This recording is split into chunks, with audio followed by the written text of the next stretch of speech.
Iniwan na nila lahat. Ibigay na to sa construction. Bigay mo daw yun sa construction. Talaga pinili mo. Ha? Bigay mo daw sa construction. Yung sabi? Si George. George?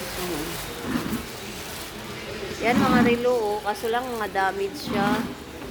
Hindi na siya mano ba. Gaganda-ganda pa naman ang mga relo na to. G-Shock. G-Shock, di ba? Ha? G-Shock. Ngayon na lang yung bininta natin na ano. Yan, oh. Ganda-ganda. Kaso lang ayaw na siyang umanda. Wala na siya. Sira na siya kasi nabasa daw to sa ano to? Nabasa sa baha. Dami-dami, oh. Yan, oh. Mahal to sa online, eh. Nag-order na ako nito sa online. Nasa 500. Yan, oh. Ang si Rico, namili siya. Iniwan na nilang lahat.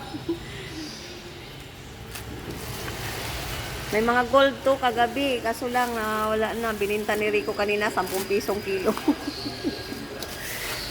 Taga-construction naman ang pipili nito. Bahala na sila magpili daw.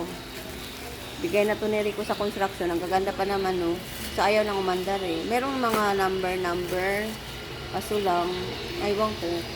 Ayan, oh. Nagsawa na yung mga tao dito sa kapipili. Di, iniwan na nila. Basura na to.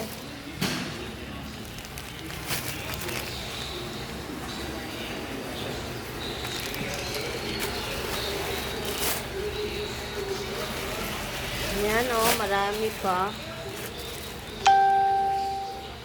Oh guys, mga relo. Kasi isang ano siya, isang box.